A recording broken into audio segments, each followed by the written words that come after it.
2016 সাল। আমি তখন নানু বাসায় থাকতাম। এক পর্যায়ে আব্বু একাই তাড়াহুড়ো করে ছোট্ট একটা বাসা দেখে নানু বাড়ি থেকে আমাদের সেই বাসায় নিয়ে যান। আমরা 5 তলা 2টা রুমের একটা ছোট্ট ফ্ল্যাটে উঠি। সেখানে ওঠার কিছুদিন পরেই টের পাই বাসায় কোনো সমস্যা আছে। তখন আমার ব্যক্তিগত ফোন না থাকায় আম্মুর ফোন ব্যবহার করতাম। একদিন বারান্দায় বসে ফোনে কথা বলছিলাম। হঠাৎ করে ছোট্ট একটা বাচ্চা খিলখিল করে হেসে ওঠে। মনে হলো আমার পাশেই বসা। এছাড়া এলাকার সবাই আম্মুর পরিচিত।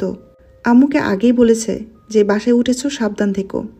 আমি এবং আব্বু এসব একদম বিশ্বাস করতাম না তখন। আমাদের পাশের ফ্ল্যাটে একটা আন্টি তার বৃদ্ধা শাশুড়ি, ছেলে এবং ছেলের বউ নিয়ে থাকতো। ওনারাও নতুন উঠেছিল।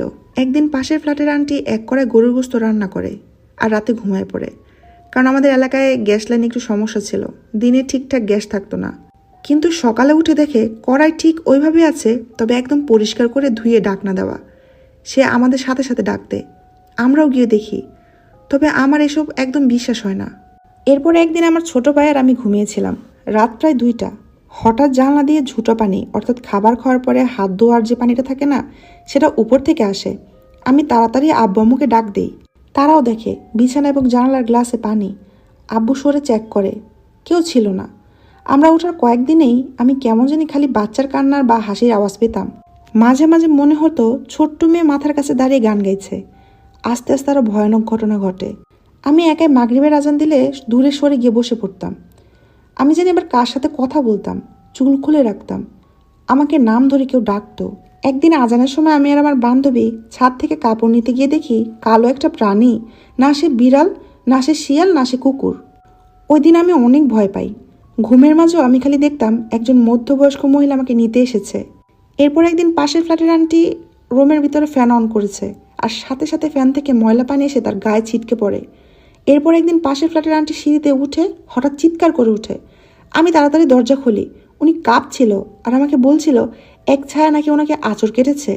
সে আমাকে সেই আঁচড়টাও দেখায়। এক পর্যায়ে ওনারা বাসাটা ছেড়েই দেয়। কিন্তু আমার জানার আগ্রহ দিন দিন বাড়তে থাকে। একদিন রাত 1:30 বাজে কে জানি নুপুর পায়ে এসে পাশের খালি ফ্ল্যাটে আসে। এরপর অনেকক্ষণ হাঁটে। সেদিন আব্বু বাসায় ছিল না আর আম্মু ঘুমিয়েছিল। তারপর আমাদের দরজায় কড়া নাড়ে। আমি সাথে সাথে দরজা খুলি। ততক্ষণে কেউ নেই। আমি বাইরে বের হয়ে যেতে নেই। আম্মু উঠে আমাকে আটকে দেয়। এরপর থেকে আম্মু হুজুর দেখায়। আম্মু দোয়া পরে ফু দিত। আম্মুকে দেখলে আমার রাগ হতো। সন্ধ্যা থেকে ছাদে বসে থাকতাম। রাত 1টা 2টা বাজত। কেউ আমাকে সেখান থেকে নামাতেই পারতো না। একদিন দেখি খুব সুন্দর একটা মেয়ে লম্বা বিনি করা বসে আছে। ওই দিন আমি অনেকটা অসুস্থ হয়ে যাই। দিন দিন আমার অসুস্থতা বাড়ে। একদিন আমার ছোট ভাই দেখে একটা ডিমের মতো মুখ, যার চোখ নাক কিছুই নেই। এটা থেকে সে অজ্ঞান হয়ে যায়।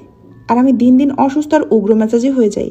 একদিন আম্মুর সামান্য কথা কাটাকাটিতে আমি নিজের জীবন নিজে দিতে চেষ্টা করেছিলাম। তবে কয়েক সেকেন্ড সময় পরে আম্মু দেখে ফেলে সেটা। এরপরে বেশ কিছুদিন হাসপাতালে ছিলাম। তারপর আবার বাসায় ফিরে আসি। এরপর থেকে আমাকে যেন আরও ধরে বসেছিল। আমার অসুস্থতা নিয়ে আমি দূরে চলে যেতাম, ছাদে গিয়ে বসে থাকতাম, নিজের মন মতো কথা বলতাম, যা খুশি তাই করতাম। আমার এক নানা ছিলেন মুফতি, তিনি আমাকে তাবিজ দেন।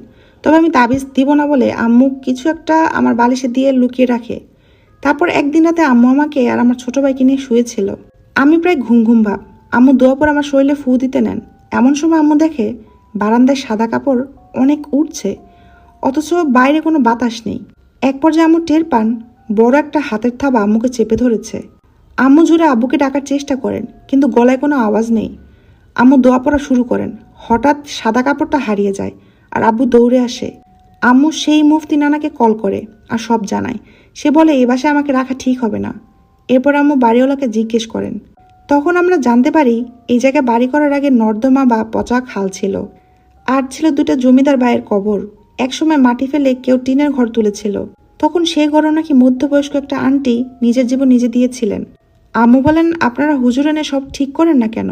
তখন বাড়িওয়ালা আন্টি বলেন এর আগে অনেকবার চেষ্টা করেছে, তবে তখন তার ছোট ছেলেকে শেষ করে ফেলতে চেয়েছিল। আর ছেলেও আমার বয়সী, আমরা একই ক্লাসে পড়তাম। তাছাড়া আরও জানতে পারি আমাদের আগে যারা এই ফ্ল্যাটে উঠেছিল তাদের পরিবারও আমার মতো মেয়ে ছিল। মেয়েরও নাকি একই অবস্থা হয়েছিল। সেই মেয়ে নাকি সারাদিন কোনো না কোনো বাচ্চার সাথে একা একা কথা বলতো, পাগলের মতো হয়ে গিয়েছিল, যার ফলে তারা বাসাটা ছেড়ে দিয়েছিল। এত কিছুর পরে ওই বাসায় থাকা আর আমার পক্ষে সম্ভব ছিল না। এরপর আমাকে নানু বাসায় রাখা হয় আর আমরা ওই বাসাটা ছেড়ে দেই। তারপরও প্রায় 6 মাস আমি অসুস্থ ছিলাম। এখনও নাকি ওই 5 তলার ফ্ল্যাটে ভাড়াটিয়া খুব বেশি দিন টিকতে পারে না।